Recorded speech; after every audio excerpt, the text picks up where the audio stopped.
നമസ്കാരം, the news ഐയിലേക്ക് സ്വാഗതം. ഡൽഹിയിൽ ആം ആദ്മി പാർട്ടിയെയും പശ്ചിമ ബംഗാളിൽ തൃണമൂൽ കോൺഗ്രസിനെ പിളർത്തിയതിന് പിന്നാലെ ബി.ജെ.പി. മഹാരാഷ്ട്രയിൽ ശിവസേന ഉദ്ധവ് പക്ഷത്തെയും പിളർത്തിയിരിക്കുന്നു. ഉദ്ധവ് വിഭാഗത്തിലെ 6 എംപിമാരാണ് കൂറുമാറിയത്. ഇത് ഏതെങ്കിലും പാർട്ടിയുടെയോ സംസ്ഥാനത്തിന്റെയോ മാത്രം രാഷ്ട്രീയ പ്രശ്നമല്ല. ജനവിധിയുടെയും പ്രാദേശിക രാഷ്ട്രീയത്തിന്റെയും ഭാവിയെക്കുറിച്ചുള്ള ചോദ്യമായി മാറുകയാണ്. ഒരു ജനാധിപത്യ വ്യവസ്ഥയിൽ രാഷ്ട്രീയ പാർട്ടികൾ വെറും തെരഞ്ഞെടുപ്പ് യന്ത്രങ്ങളല്ല. അവ സാമൂഹിക വിഭാഗങ്ങളുടെ ആഗ്രഹങ്ങളെയും പ്രാദേശിക താല്പര്യങ്ങളെയും സാംസ്കാരിക സ്വത്വങ്ങളെയും പ്രതിനിധീകരിക്കുന്ന രാഷ്ട്രീയ വേദികളാണ്.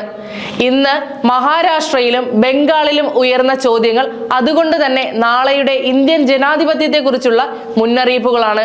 ഇന്ത്യൻ ജനാധിപത്യത്തിന്റെ കഴിഞ്ഞ 3 പതിറ്റാണ്ടുകളുടെ ചരിത്രം പരിശോധിച്ചാൽ ബി.ജെ.പിയുടെ വളർച്ച പ്രാദേശിക പാർട്ടികളുടെ പിന്തുണയില്ലാതെ സാധ്യമായിരുന്നില്ല. പഞ്ചാബിൽ ശിരോമണി അകാലിദൾ, മഹാരാഷ്ട്രയിൽ ശിവസേന, ബീഹാറിൽ JDU, തമിഴ്നാട്ടിൽ AIADMK, പശ്ചിമ ബംഗാളിൽ തൃണമൂൽ കോൺഗ്രസ് തുടങ്ങിയ കക്ഷികൾ ബി.ജെ.പിക്ക് പ്രവേശനം ലഭിക്കാത്ത രാഷ്ട്രീയ മേഖലകളിലേക്ക് വാതിൽ തുറന്നുകൊടുത്തു. എന്നാൽ പിന്നീട് ആ ബന്ധം മാറി. ഒരു കാലത്ത് സഖ്യകക്ഷികളായിരുന്ന പാർട്ടികൾ തന്നെ ഇപ്പോൾ ബി.ജെ.പിയുടെ രാഷ്ട്രീയ വ്യാപനത്തെ ഭയക്കേണ്ട സാഹചര്യമുണ്ടായി. ശിവസേന പിളർന്നു, NCP വിഭജിക്കപ്പെട്ടു, JDU നാമാവശേഷമായി, അകാലിദൾ തകർന്നു. രാഷ്ട്രീയ എതിരാളികളെ തെരഞ്ഞെടുപ്പിൽ പരാജയപ്പെടുത്തുന്നതിനേക്കാൾ അവരുടെ സംഘടനകളെ പിളർത്തുകയോ സ്വാംശീകരിക്കുകയോ ചെയ്യുക എന്ന തന്ത്രം സാധാരണമാകുന്നു. തെരഞ്ഞെടുപ്പിൽ പരാജയപ്പെടുത്താൻ കഴിയാത്ത പ്രാദേശിക രാഷ്ട്രീയ ശക്തികളെ അകത്തുനിന്ന് ദുർബലപ്പെടുത്തുക, അവരുടെ നേതാക്കളെ അടർത്തി മാറ്റുക, പാർട്ടിക്കുള്ളിൽ പിളർപ്പ് സൃഷ്ടിക്കുക, ഒടുവിൽ അവരുടെ രാഷ്ട്രീയ ഇടം കൈയടക്കുക. ഇതാണ് കഴിഞ്ഞ ഒരു ദശാബ്ദമായി ഇന്ത്യൻ രാഷ്ട്രീയത്തിൽ ആവർത്തിക്കപ്പെടുന്ന മാതൃക. തെരഞ്ഞെടുപ്പിൽ ലഭിച്ച ജനവിധിയെ മറികടന്ന് അധികാര സമവാക്യങ്ങൾ പുനർനിർമ്മിക്കപ്പെടുന്നു.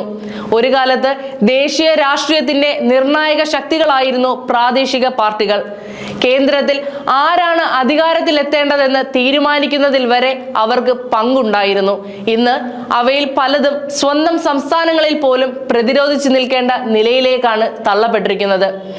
ഗോവയിൽ 2022 തെരഞ്ഞെടുപ്പിന് മുൻപ് കോൺഗ്രസ് സ്ഥാനാർത്ഥികൾ പാർട്ടി വിടില്ലെന്ന് ക്ഷേത്രത്തിലും പള്ളിയിലും എത്തി സത്യം ചെയ്തിരുന്നു. തെരഞ്ഞെടുപ്പിന് ശേഷം അവരിൽ ഭൂരിഭാഗവും ബി.ജെ.പിയിലേക്ക് ചേക്കേറി. സിക്കിമിൽ 2% മാത്രം വോട്ട് നേടിയ ബി.ജെ.പി ഏതാനും മാസങ്ങൾക്കുള്ളിൽ SDFിലെ MLA-മാരെ ഉൾപ്പെടുത്തി പ്രധാന പ്രതിപക്ഷ കക്ഷിയായി. അരുണാചലിൽ ഭരണകക്ഷി തന്നെ പിളർന്ന് ബി.ജെ.പിയിൽ ലയിച്ചു. മധ്യപ്രദേശിൽ തെരഞ്ഞെടുക്കപ്പെട്ട സർക്കാർ വീണു. മഹാരാഷ്ട്രയിൽ ആദ്യം ശിവസേനയും പിന്നീട് NCPയും വിഭജിക്കപ്പെട്ടു. ഈ സംഭവങ്ങളെയെല്ലാം കേവലം കൂറുമാറ്റം എന്ന വാക്കിൽ ഒതുക്കാനാവില്ല. ഇവിടെ ആവർത്തിക്കപ്പെടുന്നത് ഒരു രാഷ്ട്രീയ മാതൃകയാണ്.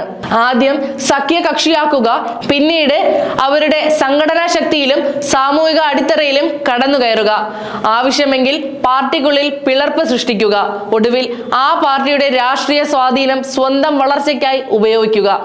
പെരുമ്പാമ്പിനെ പോലെ മറ്റു പാർട്ടികളെ പതുക്കെ ചുറ്റിപ്പിടിച്ച് ശ്വാസം മുട്ടിച്ച് വിഴുങ്ങുകയാണ് ബി.ജെ.പി. അതേസമയം പ്രതിപക്ഷ പാർട്ടികൾക്കും ഉത്തരവാദിത്വമുണ്ട്. പല പ്രാദേശിക പാർട്ടികളും കുടുംബ കേന്ദ്രിത ഘടനകളായി മാറി. ശക്തമായ ആശയപരമായ അടിത്തറയും സംഘടനാ ജനാധിപത്യവും നഷ്ടപ്പെട്ടു. അതുകൊണ്ടാണ് അവയ്ക്കുള്ളിൽ അസംതൃപ്തി വളരുകയും പിളർപ്പുകൾ എളുപ്പമാവുകയും ചെയ്തത്. എന്നാൽ ഇവിടെ ചർച്ച ചെയ്യപ്പെടുന്നത് ഒരു പാർട്ടിയുടെ വിജയമോ പരാജയമോ അല്ല, ഇന്ത്യൻ ഫെഡറലിസത്തിന്റെ ഭാവിയാണ്. തമിഴ്നാട്ടിലെ ദ്രാവിഡ രാഷ്ട്രീയം, മഹാരാഷ്ട്രയിലെ മറാത്തി രാഷ്ട്രീയ ബോധം, ബംഗാളിലെ പ്രാദേശിക ദേശീയത, പഞ്ചാബിന്റെ പ്രത്യേക രാഷ്ട്രീയ സ്വത്വം, വടക്കു കിഴക്കൻ സംസ്ഥാനങ്ങളുടെ സാംസ്കാരിക ആഗ്രഹങ്ങൾ, ഇവയെല്ലാം ഇന്ത്യൻ ജനാധിപത്യത്തിന്റെ വൈവിധ്യത്തിന്റെ പ്രകടനങ്ങളാണ്. അവയ്ക്ക് രാഷ്ട്രീയ രൂപം നൽകുന്നത് പ്രാദേശിക പാർട്ടികളാണ്. പ്രാദേശിക പാർട്ടികൾക്ക് ബി.ജെ.പിയെ കുറിച്ചുള്ള പ്രധാന ആശങ്ക അവരെ തെരഞ്ഞെടുപ്പിൽ പരാജയപ്പെടുത്തുന്നതിനേക്കാൾ അതിന്റെ ആക്രമികമായ വിപുലീകരണ പദ്ധതിയാണ്. കോൺഗ്രസ് മുക്ത ഭാരതം എന്ന മുദ്രാവാക്യം പതുക്കെ പ്രതിപക്ഷ മുക്ത ഭാരതം എന്ന ലക്ഷ്യത്തിലേക്ക് മാറുന്നു. ഇന്ന് ബംഗാളിലെയും മഹാരാഷ്ട്രയിലെയും ഡൽഹിയിലെയും സംഭവ വികാസങ്ങൾ അതിനെ വീണ്ടും ഓർമ്മിപ്പിക്കുന്നു. ഇന്ത്യൻ ജനാധിപത്യം ശക്തമായ ദേശീയ പാർട്ടികളുടെയും ശക്തമായ പ്രാദേശിക പാർട്ടികളുടെയും സന്തുലിത അവസ്ഥയിലാണ് നിലനിൽക്കുന്നത്. ഒരു ദേശീയ പാർട്ടി അതിശക്തമാവുകയും പ്രാദേശിക പാർട്ടികൾ ക്രമേണ ദുർബലമാവുകയും ചെയ്യുന്ന അവസ്ഥ ദീർഘകാലത്ത് രാഷ്ട്രീയ കേന്ദ്രീകരണത്തിലേക്കാണ് നയിക്കുക. അപ്പോൾ സംസ്ഥാനങ്ങളുടെ രാഷ്ട്രീയ ശബ്ദം ക്ഷയിക്കുകയും ദേശീയ രാഷ്ട്രീയ അജണ്ട മാത്രമാവുകയും ചെയ്യും. ഇന്ത്യ പോലൊരു ബഹുഭാഷ ബഹുസാംസ്കാരിക ഫെഡറൽ രാജ്യത്തിൽ അത് ആരോഗ്യകരമായ സാഹചര്യമല്ല. ഇന്ത്യൻ ജനാധിപത്യത്തിന്റെ ശക്തി അതിന്റെ വൈവിധ്യത്തിലാണ്. പ്രാദേശിക പാർട്ടികൾ ആ വൈവിധ്യത്തിന്റെ പ്രധാന തൂണുകളാണ്. എല്ലാ സംസ്ഥാനങ്ങളിലെയും രാഷ്ട്രീയത്തെ ഒരേ കേന്ദ്ര രാഷ്ട്രീയ അച്ചുതണ്ടിലേക്ക് കൊണ്ടുവരാനുള്ള ശ്രമം ഫെഡറലിസത്തെയും ജനാധിപത്യ പ്രതിനിധാനത്തെയും ദുർബലപ്പെടുത്തും. ജനാധിപത്യത്തിൽ എതിരാളികളെ പരാജയപ്പെടുത്തേണ്ടത് ജനങ്ങൾക്കിടയിലെ രാഷ്ട്രീയ പോരാട്ടത്തിലൂടെയാണ്, പിളർപ്പുകളിലൂടെയോ സ്വാംശീകരണത്തിലൂടെയോ അല്ല. ഇന്ന് ഉയരുന്ന ചോദ്യം BJP എത്ര ശക്തമാണെന്നതല്ല, അത്രയും ശക്തമായ ഒരു രാഷ്ട്രീയ വ്യവസ്ഥയിൽ ബദൽ രാഷ്ട്രീയത്തിന് എത്രമാത്രം ഇടം അവശേഷിക്കുന്നു എന്നതാണ്.